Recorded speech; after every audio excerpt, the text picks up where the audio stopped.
그 우미연 씨 논거에 따르면 눈을 감는 사람들이 학생이 1.6%라고 하고 그리고 외면한 사람은 9.5%라고 했는데 이 우미연 씨 논문에는 자신이 직접 대상자가 국한되어 있어서 일반화하기 어렵다고 직접 언급했습니다. 그렇다면 저희는 다른 질문을 하나 드려보겠습니다. 제 질문에 대답을 좀 해주세요. 질문이 무엇입니까? 그런데 언급을 했는데 이걸로 일반화 시킨 거 아닙니까? 그렇다면 우선 말씀하신 동물 해부 실험의 필요성에 대한 인식을 비교해 본 결과가 저희한테도 있는데 1996년의 경우 긍정적인 응답, 그러니까 총 합해서 꼭 필요하다와 가능하면 하면 좋다는 응답이 87.1%에 달했는데 2013년에 들어서 굉장히 거의 반쯤으로 줄어든 결과라고 할 수 있습니다. 이는 줄어들고 동물 생체 실험에 반대하는 사람들이 늘어나고 있다는 결과가 아닙니까?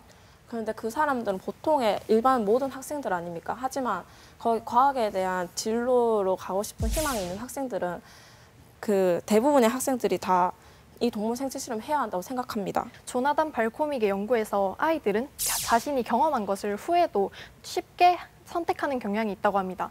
이 점을 본다면 오히려 생체 실험을 경험한 학생들이 후에 과학을 직업으로 선택했을 때 더 동물 실험을 쉽게 선택하는 경향이 있다고도 볼 수 있지 않은가요? 실험을 할 수 있구나라고 생각하는 것이 왜 옳지 않다는 생각이십니까? 동물의 목숨과 생명에 대해 경시할 수 있음을 말씀드리고 있는 나도 것입니다. 실험을 할 수 있다라고 생각하는 것이 나도 혼자서 집에서 마음대로 할 수 있구나라는 것이 아니라 나도 학교에서 선생님들의 규제를 통해서 나라에서 관리를 통해서 합법적으로는 실험을 할 수 있구나라고도 인식할 수 있는 것이 아닙니까? 저희가 말씀드린 연구는 경험한 것을 후에 더 쉽게 선택하는 경향에 대해서 말씀드린 것입니다. 아까 또 식용을 위해서도 동물을 이용하지 않나라고 말씀해 주셨는데 저희가 말씀드리고 싶은 것은 이 논제는 교육 현장에서 일어나는 생체 실험이라는 점입니다.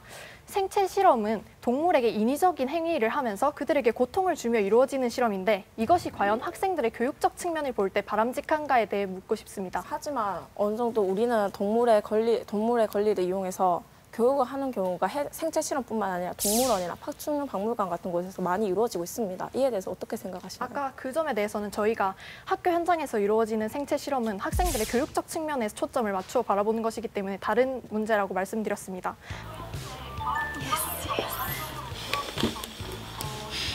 우리께 너무 지루해진다.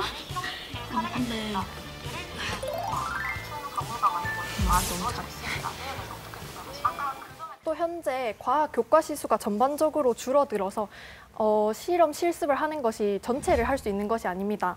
그에 교육 과정을 살펴보면 꼭 이런 생체 실험 말고도 생명 교육 과정에서 할 수 있는 많은 실험의 사례가 있습니다.